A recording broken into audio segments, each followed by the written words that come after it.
Why mother and sister tried to sabotage my Hindu wedding by demanding I convert it to Christian. When I refused, my sister had a public meltdown, wrecked a bridal boutique, got the police involved, and is still paying the price while I'm now happily married abroad with a family. You know, I always thought my wedding day would be the happiest moment of my life. A dream I'd cherished since childhood, planning a beautiful, traditional Indian celebration with my fiancé, Raj. But what was supposed to be a joyous milestone spiraled into an absolute nightmare. All thanks to the very people who were supposed to be my family. It started subtly. Raj and I were deep in wedding preparations, just months away from our big day. It was going to be a grand, multi-day affair, everything I'd ever imagined for my Hindu wedding. See, I grew up in a mixed household. My dad is Hindu, my mom Christian, but I've always felt a deeper connection to my father's traditions. Around the same time, my sister, Sarah, was planning her own Christian wedding. She was focused on our mother's faith. Then Sarah approached me, her voice laced with concern. She was worried, really worried. Our weddings were close together, barely 3 weeks apart, and she felt mine, being so much larger and more elaborate, would completely overshadow hers. She actually asked me to either tone down my entire wedding, postpone it, or even make it fully Christian to balance things out. She honestly believed having 2 major weddings so close, with one being so much grander, would steal her spotlight and stress out our family. I tried to be understanding. I told her I heard her concerns, but this wedding wasn't just a party. It was a dream I'd been planning for over a year. It meant the world to me to have it the way I'd always envisioned. I reminded her of our different cultural backgrounds, that both weddings would be special in their own right. And honestly, postponing? That was a complete non-starter. The financial burden, the inconvenience of rebooking everything. It was impossible. We had separate guest lists, sure, but close family and mutual friends were obviously going to be at both. That's when things started getting ugly. My mother immediately sided with Sarah. She insisted I should change my wedding to fully Christian, or at least add significant Christian elements. My father, thankfully, was my rock. He stood by me, believing both of us should have the weddings we wanted. But Sarah? She was furious. She accused me of being completely selfish, of not caring about her feelings, of prioritizing my wedding over our family's well-being. My mother took it to a terrifying extreme. She began a relentless campaign of criticism, constantly berating my decision. She actually threatened not to attend my wedding unless I changed it to a Christian ceremony. And it didn't stop there. She started calling extended family members, trying to persuade them to side with Sarah, to boycott my wedding if I didn't comply. I was torn. I didn't want to hurt Sarah, didn't want to cause this massive family rift, but how could I sacrifice my dream? And it wasn't like I was even in her bridal party. She was just fixated on mine. My father, being Hindu, had given me a substantial inheritance, and I'd even given Sarah a good chunk of it, 40%. And let's be clear, no one else was helping with the wedding costs. I kept asking myself, was I really the bad guy here for standing my ground? I tried to talk to Sarah again, to reason with her, but she slammed the door in my face, refusing to let me in unless I promised a Christian ceremony. I declined and left. Later, my mom called, screaming that I was a piece of shit for ruining Sarah's big day. The irony. I would have had my wedding months ago, but the priest checked our horoscopes, and this specific date, a year later, was the only auspicious one. I went into damage control. I called all my vendors.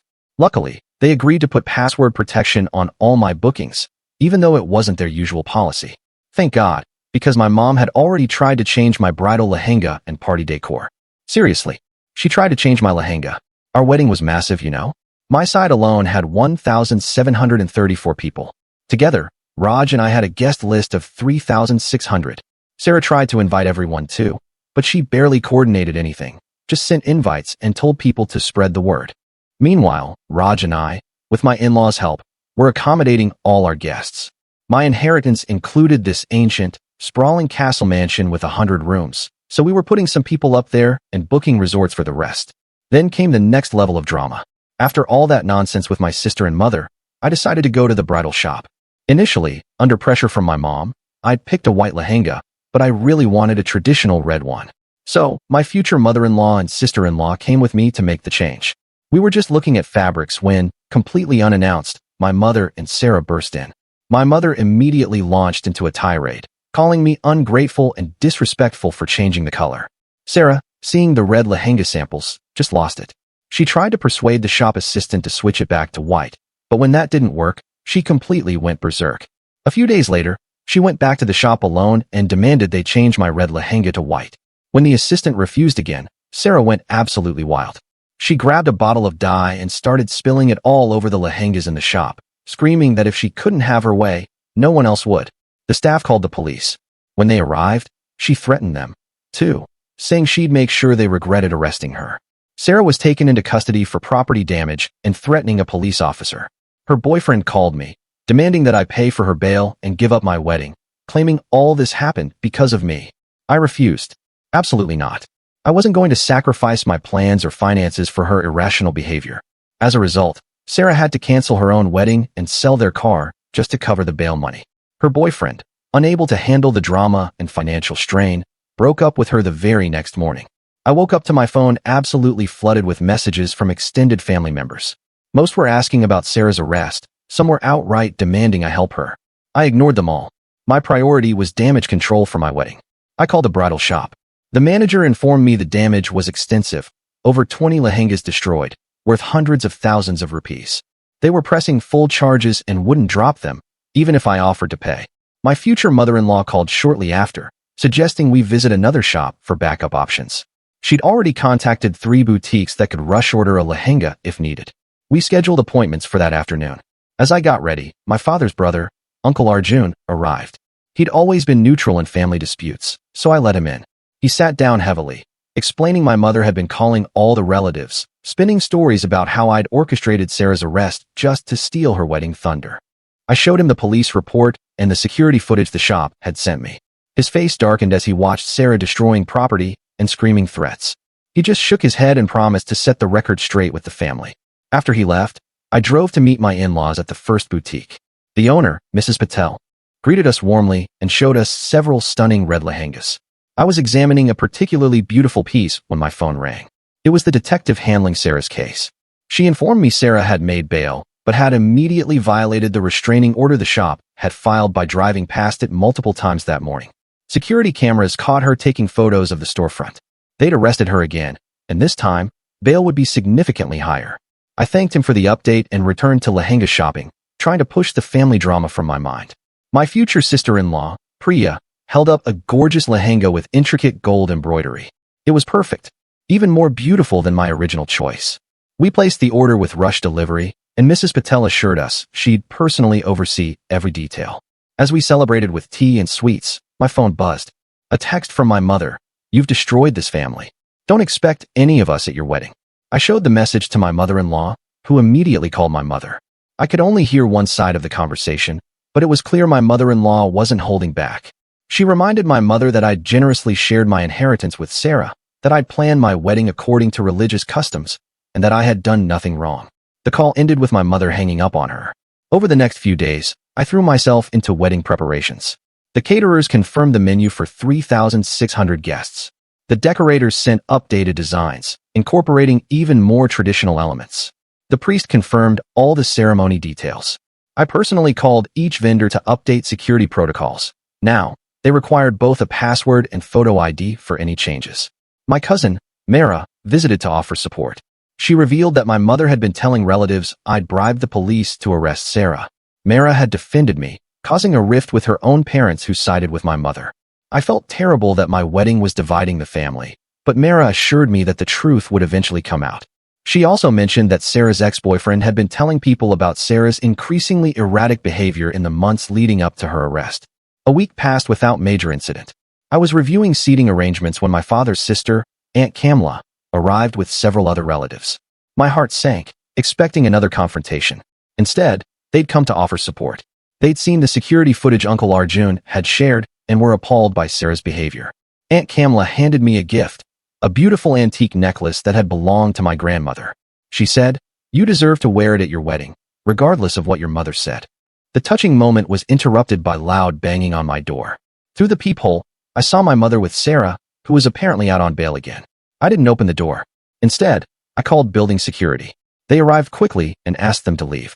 My mother screamed that I was a disgrace to the family, that I'd stolen Sarah's happiness. Sarah added that she'd make sure my wedding was ruined one way or another. Security escorted them out, but their threats lingered. I immediately called my lawyer. Yes, I'd had to hire one, who advised documenting everything and filing for a restraining order. The other relatives who'd witnessed the scene agreed to provide statements. That evening, Raj returned from a business trip. I broke down crying as I told him everything. He held me close and promised we'd get through this together. His family had already hired additional security for all wedding events. The restraining order was granted within days. Both my mother and Sarah were legally barred from coming within 500 feet of me, my home, or any wedding venue. The judge, after reviewing the evidence, also ordered them to cease all contact with wedding vendors. I felt relieved, but heartbroken. This wasn't how I'd imagined my wedding journey. My father's cousin, who owned a security company, offered to provide discreet security for free. He was furious about my mother's behavior and wanted to ensure my safety.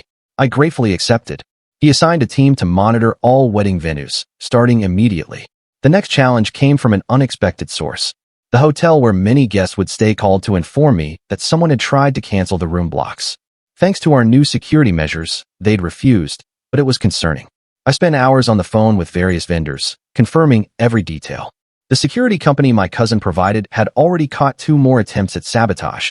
Someone had called the caterer claiming to be me, trying to change the entire menu to beef dishes, knowing full well that would be deeply offensive at a Hindu wedding. Another call to the transportation company tried to cancel all the buses we'd arranged for guests. My future father-in-law suggested we move the wedding to their family's private estate outside the city. It was more secure and could easily accommodate all our guests. After discussing with Raj and the priest, we agreed. The venue change would be challenging, but safety was paramount. We spent 3 days relocating everything. The decorator visited the new venue, the caterer inspected the kitchens, and we arranged additional accommodations in the nearby town. During this chaos, I received a call from Sarah's ex-boyfriend, Marcus. He apologized for his earlier behavior and wanted to warn me. Sarah had been talking about getting revenge and had been in contact with some questionable people. He didn't know details, but thought I should be aware. I thanked him and immediately informed our security team. The wedding was now 2 weeks away. Invitations had been updated with the new venue, and most guests had confirmed attendance. Surprisingly, many relatives who'd initially sided with my mother had changed their minds after learning the truth. Uncle Arjun had been instrumental in sharing the real story, including documentation of Sarah's arrest and the restraining orders. One evening, while reviewing final preparations with my wedding planner, she mentioned something odd. A woman had been asking questions about the wedding at various vendor shops in town, claiming to be my cousin. The descriptions matched my mother. Security footage from one shop confirmed it. She'd been trying to find out which vendors we'd switched to after the initial sabotage attempts. We increased security measures again. Every vendor now had photos of my mother and Sarah with strict instructions not to engage with them. The security team would patrol all vendor locations in the days leading up to the wedding. It felt like planning a covert operation rather than a celebration, but I had no choice. A week before the wedding, things escalated dramatically. The original bridal shop called. Someone had thrown a brick through their window with a note threatening worse if they testified in Sarah's upcoming trial. Police suspected Sarah but couldn't prove it. The shop owner, though shaken, remained committed to pressing charges. That same day, 3 different relatives reported receiving calls from my mother, crying about how I'd ruined the family. She claimed I'd turned everyone against her and Sarah, that I destroyed Sarah's life over a minor disagreement. Most relatives saw through her manipulation, but it was exhausting dealing with the constant drama. My mehendi ceremony was scheduled for 3 days before the wedding. We'd kept the location secret, sharing it only with confirmed guests. On the day of the event, the celebration was beautiful.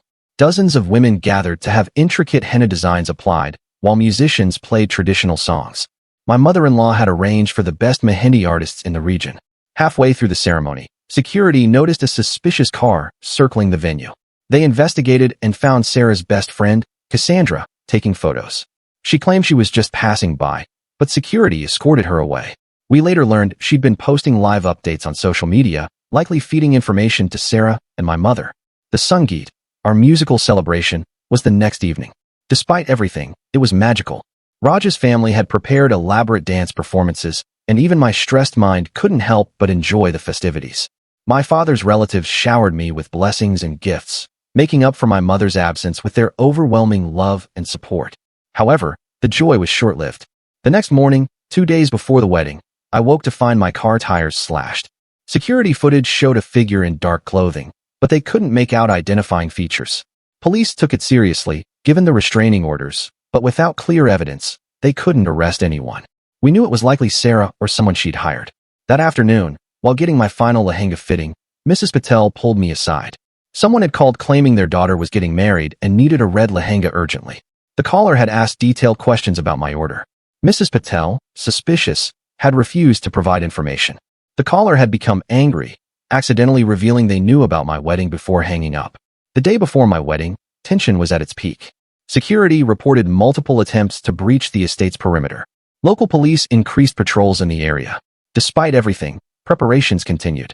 The mandip was decorated beautifully. The kitchens were busy preparing feast after feast, and guests began arriving from across the country. That evening, during the haldi ceremony where turmeric paste is applied for good luck, we received word. Sarah had been arrested again. She'd been caught trying to hire someone to disrupt the wedding. The person she'd approached turned out to be an undercover officer investigating another case. She'd offered him money to cause a scene during the ceremony. This time, bail was denied due to her repeated violations. My mother, learning about Sarah's arrest, called every relative present at the haldi. Those who answered reported she was hysterical, blaming me for setting a trap for Sarah. She claimed I'd orchestrated everything to humiliate them. Most relatives hung up on her, tired of the drama. The few who listened tried to reason with her, pointing out that Sarah's actions were her own responsibility. That night, I barely slept. Security remained vigilant, and Raj's family members took turns keeping watch. My phone was full of messages, most supportive, some still trying to guilt me into helping Sarah. I turned it off, focusing on the joy of marrying Raj rather than the family chaos. My wedding day dawned bright and clear. I woke early for the traditional preparations. As the makeup artist worked on my elaborate look, my mother-in-law presented me with a stunning jewelry set that had been in their family for generations. My father's sisters helped me into the gorgeous red lehenga, tears of joy in their eyes. The Bharat, Raj's procession, arrived with great fanfare. Hundreds of guests danced as he made his way to the venue on a decorated horse. Security discreetly managed the crowds, and everything proceeded smoothly. As I prepared for my entrance, Aunt Kamla whispered that she'd heard my mother was at a relative's house nearby, still trying to convince people to leave the wedding. No one was listening. The ceremony itself was perfect. As the priest chanted sacred mantras, Raj and I completed each ritual with joy and reverence. When we took our 7 sacred steps around the fire, I felt the weight of the past months lift from my shoulders. We were married, despite every attempt to stop us. During the reception, with over 3,000 guests celebrating, I learned the full extent of what our security had prevented.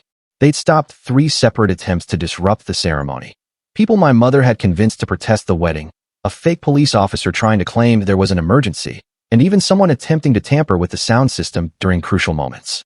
As the evening progressed, relative after relative approached to congratulate us and expressed their disgust at my mother and Sarah's behavior. Many apologized for initially believing their lies. Uncle Arjun made a powerful speech about the importance of truth and supporting family members who choose their own path with respect and tradition. The truly shocking revelation came during the dinner service. Marcus, Sarah's ex-boyfriend, arrived with 2 police officers. He'd been wearing a wire during his last conversations with Sarah, gathering evidence of her plans.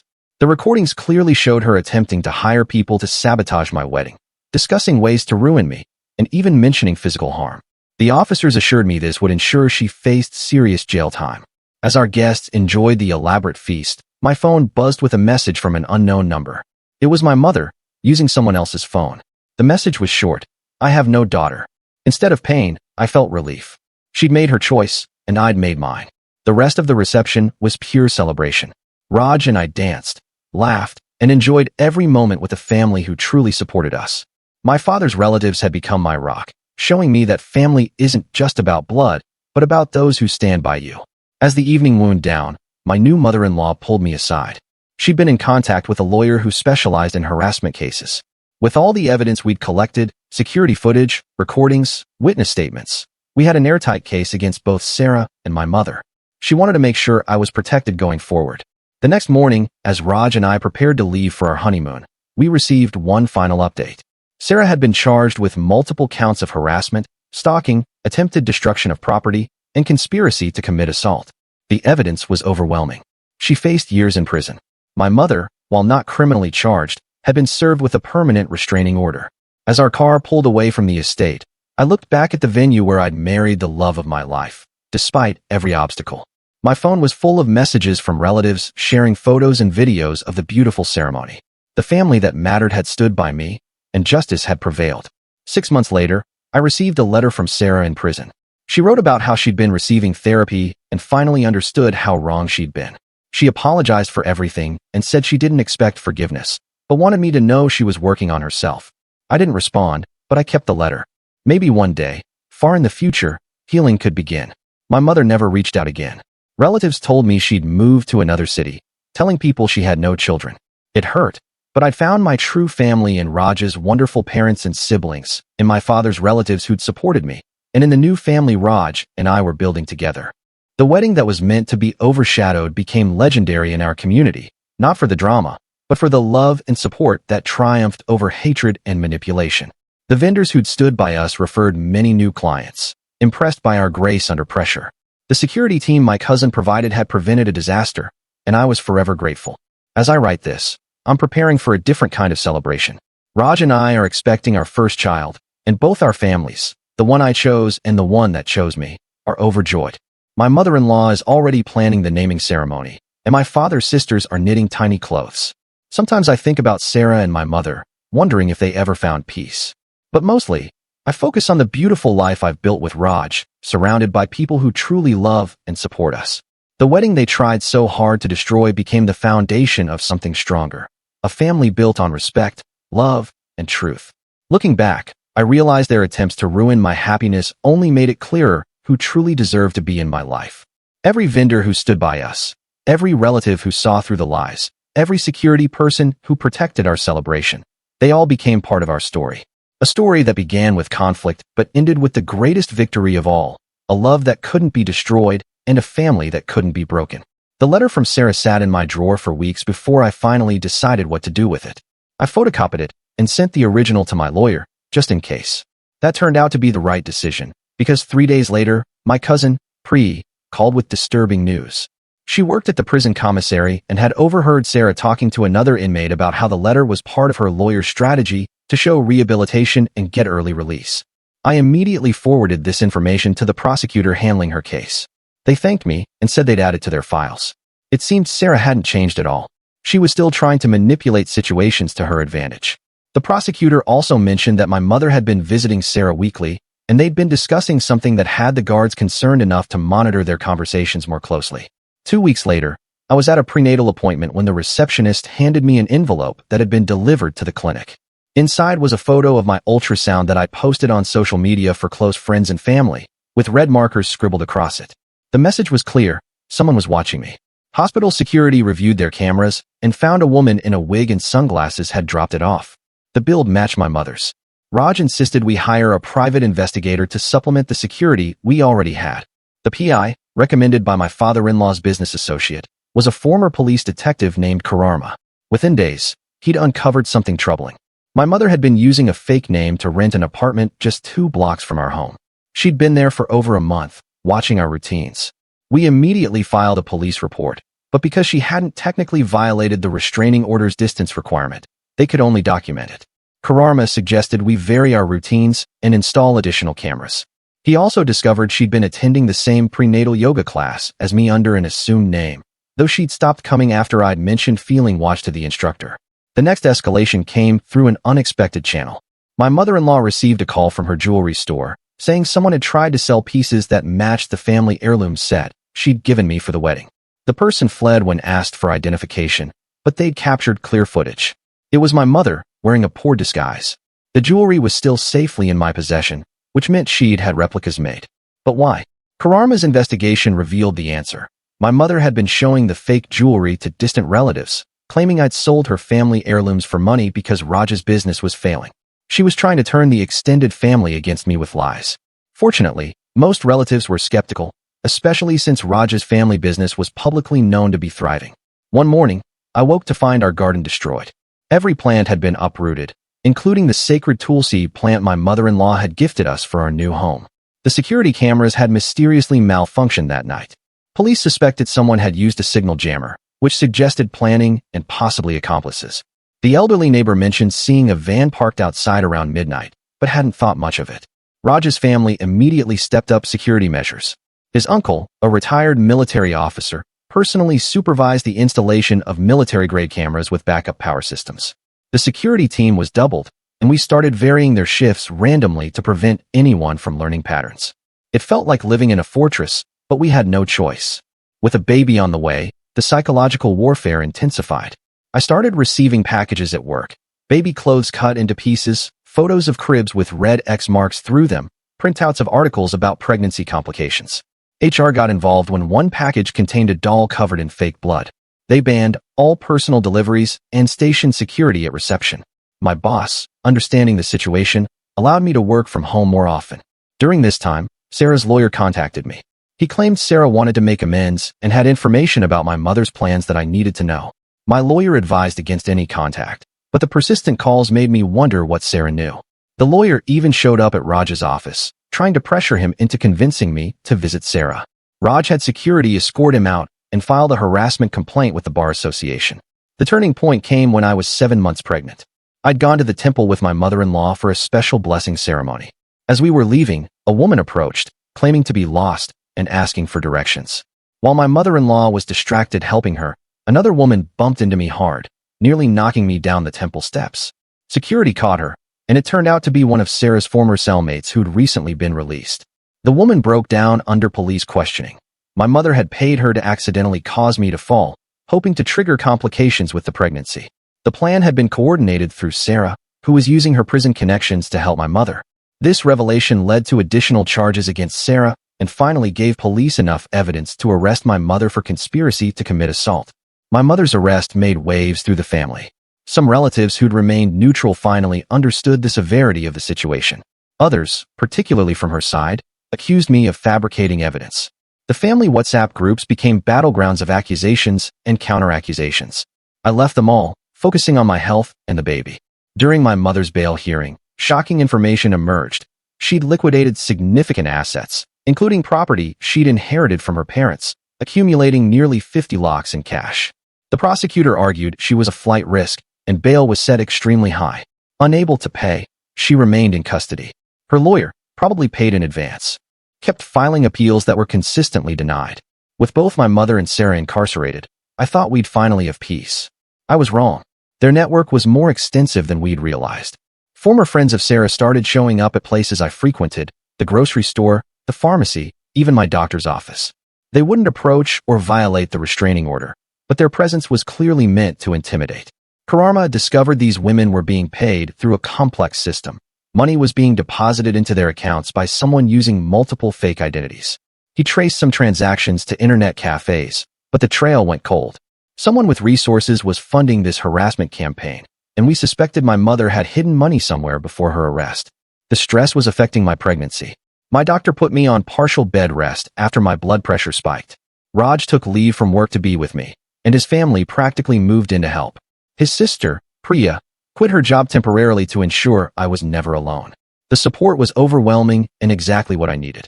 One night, Raj's uncle intercepted someone trying to access our property through a construction site next door. The person escaped but dropped a bag containing rope, duct tape, and a knife. Police took it extremely seriously, increasing patrols in our area. The investigation revealed the intruder had been studying our security patterns for weeks, noting when guards changed shifts.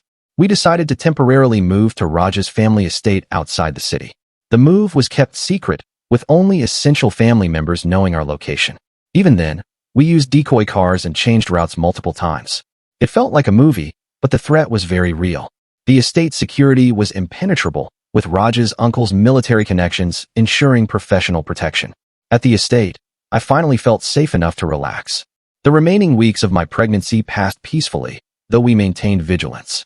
Karama continued investigating and discovered my mother had been corresponding with someone in Dubai who'd been wiring money to various accounts.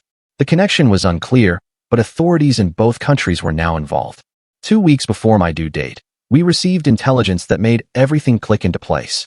Sarah had been cellmates with a woman whose brother specialized in harassment campaigns for hire. My mother had connected with him through Sarah, paying him to orchestrate everything from the destroyed garden to the intimidation tactics. He operated from Dubai, making it difficult for Indian authorities to reach him. However, his greed became his downfall. He'd been skimming from the money my mother sent, and when she found out from prison, she threatened to expose his other clients. He panicked and contacted authorities himself, offering information in exchange for immunity. His testimony revealed the full extent of my mother's plans, including a horrifying plot to kidnap my baby after birth and flee the country. The revelation sent shock waves through both families. Even relatives who'd supported my mother were appalled. The police found fake passports and documents in a storage unit she'd rented, confirming the kidnapping plot. Additional charges were filed, ensuring she'd remain in prison for years. Sarah, realizing her role in facilitating this, finally seemed to understand the gravity of her actions. As my due date approached, security around the hospital was coordinated like a military operation. Raj's uncle worked with hospital administration to ensure only pre-approved staff could access my room. Every nurse, doctor, and cleaning staff member was vetted. It seemed excessive, but after everything we'd been through, no precaution was too much. The day I went into labor, the hospital went into lockdown mode. Security guards were posted at every entrance to the maternity ward. Raj never left my side, and his family formed a protective circle in the waiting room. Even through the pain of contractions, I felt safe, knowing how many people were protecting us. Our daughter was born healthy and beautiful, with Raj's eyes and my smile. As I held her for the first time, all the months of stress and fear melted away. She was perfect, and she was safe. The family's joy was palpable, with even the security team smiling as they maintained their posts. We named her Arya, meaning noble and honorable, qualities we hoped she'd embody. Despite the circumstances of her birth, the first few weeks at home were carefully managed.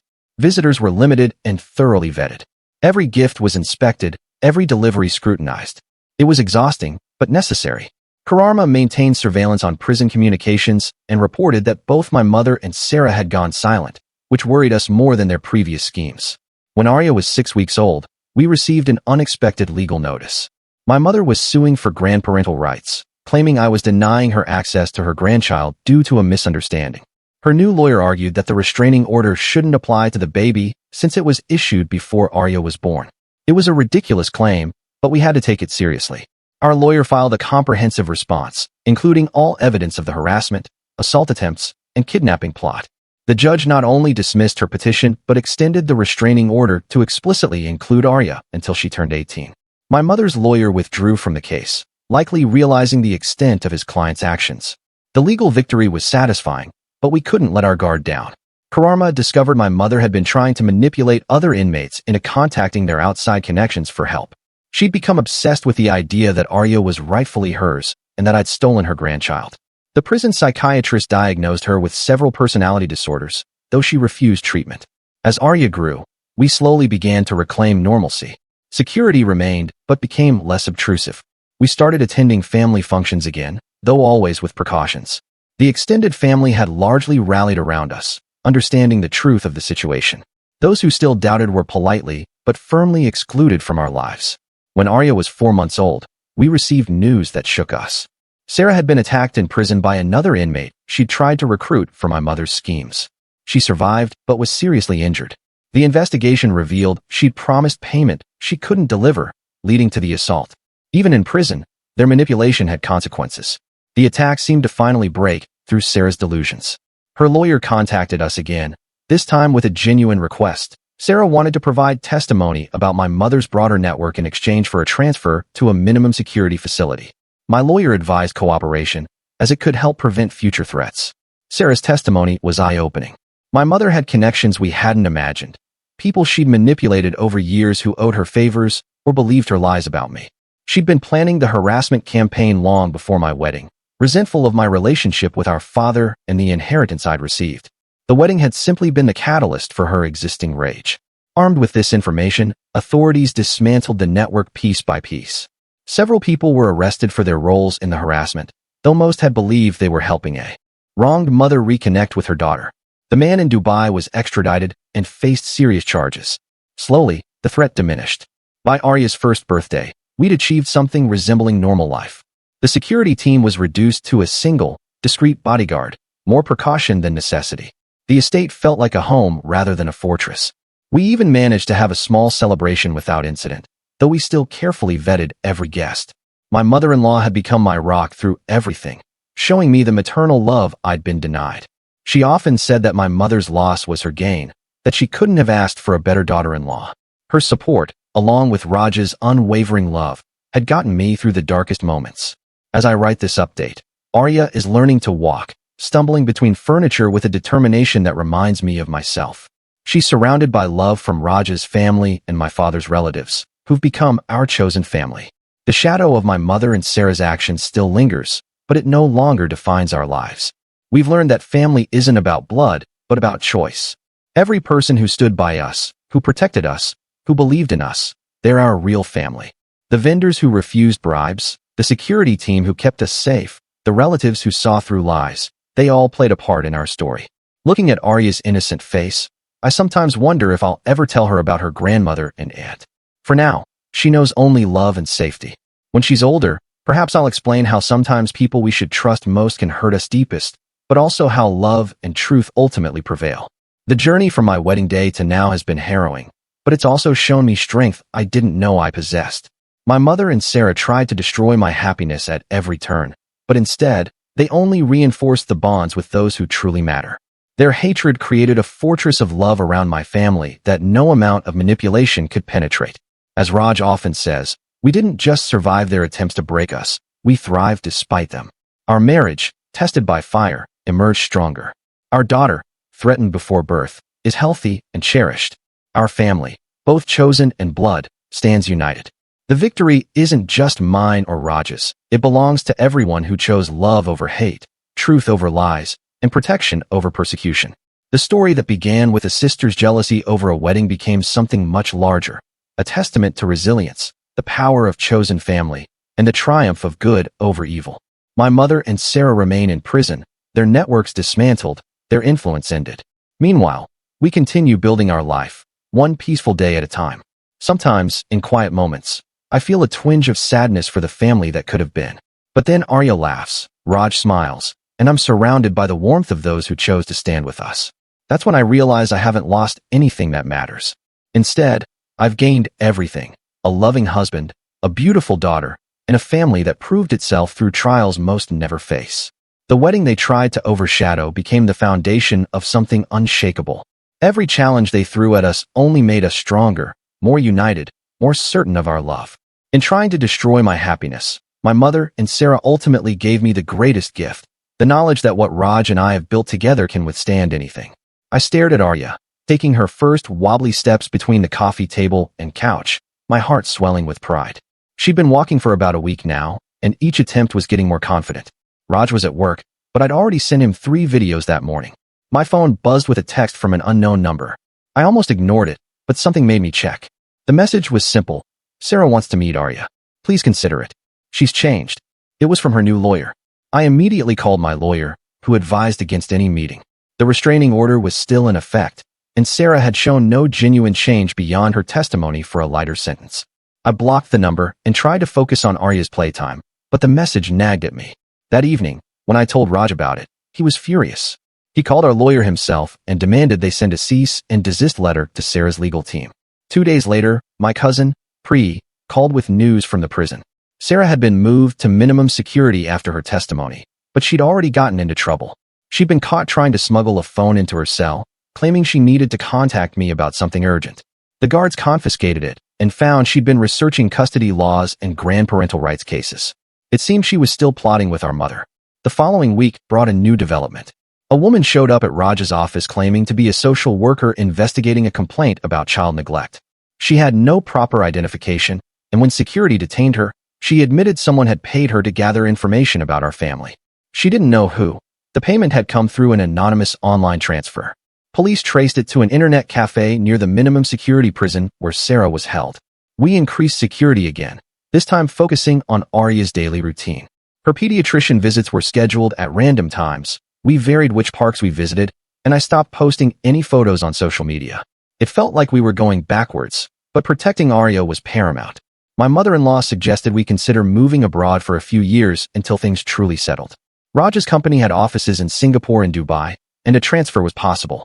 While we were considering the move, Karma uncovered something disturbing. My mother had been corresponding with a distant relative I'd never heard of, apparently her cousin who lived in Canada. And this cousin had been wiring money to various accounts in India.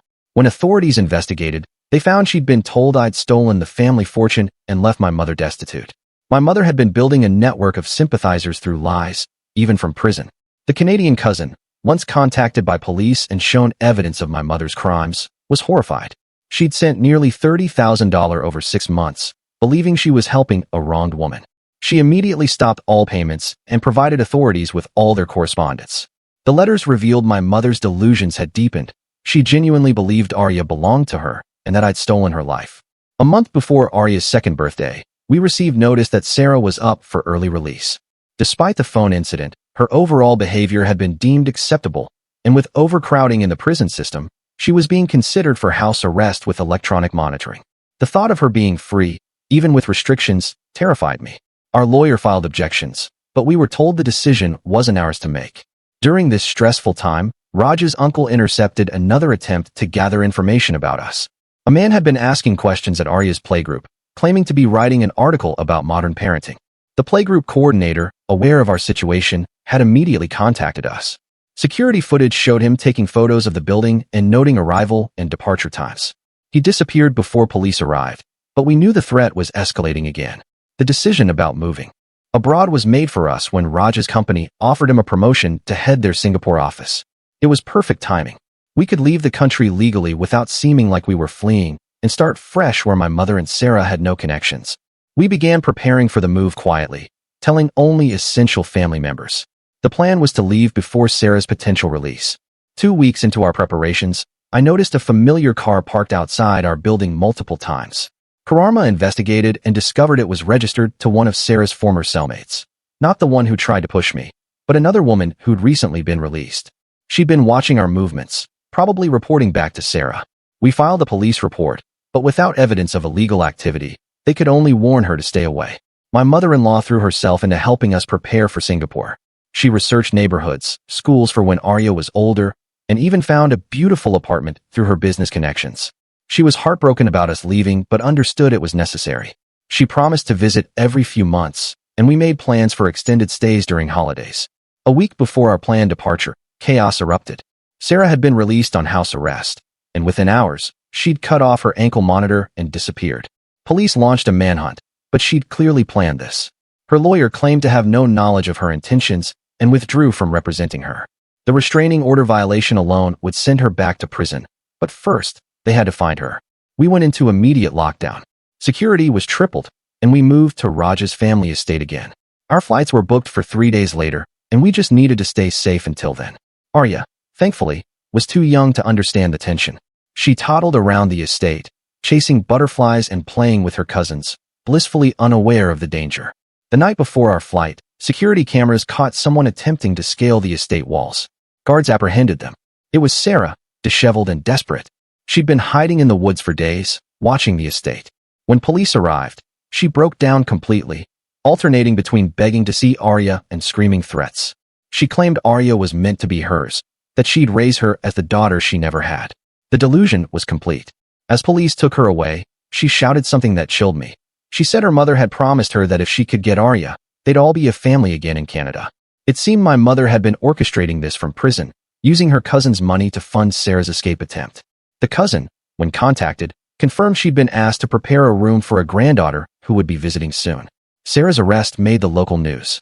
The dramatic nature of her escape and capture, combined with the earlier shop vandalism case, painted a picture of a disturbed woman obsessed with her sister's child.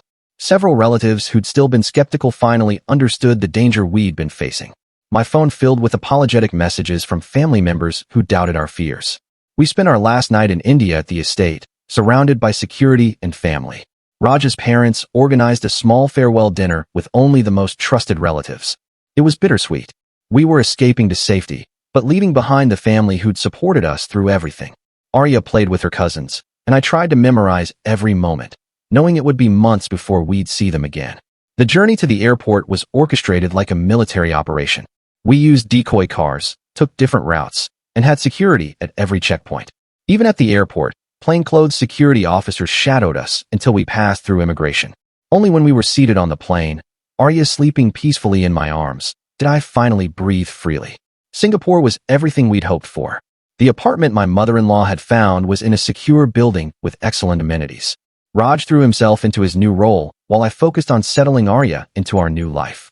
We found parks, playgroups, and slowly built a routine free from constant fear. For the first time in years, I could take Arya outside without checking over my shoulder. 3 months into our new life, we received word that my mother had been charged with conspiracy to kidnap and attempted child abduction. The evidence from Sarah's arrest, combined with the money trail from Canada, had given prosecutors enough to add significant time to her sentence. She'd spend at least another decade in prison. The news brought relief, but also sadness. This was still my mother, despite everything. Sarah was sentenced to an additional 7 years for escape, violating restraining orders, and attempted kidnapping. During her sentencing, she'd apparently shown no remorse, insisting she was trying to save Arya from me. The judge ordered psychiatric treatment as part of her sentence, though reports suggested she refused to cooperate with therapists. Life in Singapore blossomed. Arya adapted quickly, picking up words in multiple languages from her diverse playgroup. Raj's career flourished, and I found work as a consultant, able to balance career and motherhood. We made friends who knew nothing of our past drama, who liked us for who we were rather than feeling sorry for what we'd endured. My mother-in-law visited every 2 months like clockwork, spoiling Arya with gifts and love. She brought news from home. The family was doing well, our old house had been sold, and the relatives had largely moved on from the drama. Some still asked about reconciliation, but most understood that bridge was permanently burned. She also mentioned that the shop Sarah had vandalized had fully recovered and even expanded, with the owner often asking about her well-being. On Arya's 3rd birthday, we threw a big party with her Singapore friends. As I watched her blow out candles, surrounded by children who'd never know the darkness that preceded her life, I felt profound gratitude. She was growing up safe, loved, and free from the toxic dynamics that had plagued our family. Raj caught my eye across the room and smiled, both of us thinking the same thing. We'd made it. We established new traditions in Singapore: Sunday morning trips to the botanical gardens, evening walks along Marina Bay, celebrating both Hindu and local festivals with equal enthusiasm. Arya grew into a confident, happy child who switched between English, Hindi, and Mandarin with ease. When people asked about grandparents, we simply said they lived far away. It was true enough. The only contact from India regarding my mother or Sarah came through lawyers. Occasional requests for photos of Arya were denied. Appeals for reduced sentences were filed and failed. Each legal document was handled by our team and filed away, never disrupting our daily life. We'd successfully built a wall between our past and present, one that protected Arya while allowing us to heal. 5 years after moving to Singapore, we received news that my mother had died in prison. A heart attack, they said. I felt nothing at first. Then came a wave of grief, not for who she'd become, but for the mother she could have been. Raj held me as I cried, and Arya, now 6, asked why Mama was sad. I told her someone I used to know had gone away forever. She hugged me with her little arms and said she'd make me feel better with her drawings. Sarah was allowed to attend the funeral under heavy guard. Relatives who attended said she looked broken, aged beyond her years. She'd apparently asked about me and Arya, but no one gave her information. After the funeral, she was returned to prison to serve the remainder of her sentence. There was no inheritance to fight over. My mother had died with nothing, having spent everything on her vengeful campaign. We chose not to attend the funeral. Instead, we held our own small ceremony in Singapore, lighting a diya for the complicated woman who'd given me life but tried to destroy it. Arya asked about the pretty light, and I told her it was for someone who got lost and couldn't find their way back to love. She nodded solemnly, as if she understood more than her years should allow. With my mother gone and Sarah still imprisoned, the threats finally felt truly over. We maintained basic security precautions, but began living more openly. I started sharing occasional photos of our life again, carefully curated but genuine. The relatives who'd stood by us celebrated our happiness from afar, and new connections flourished in our adopted home.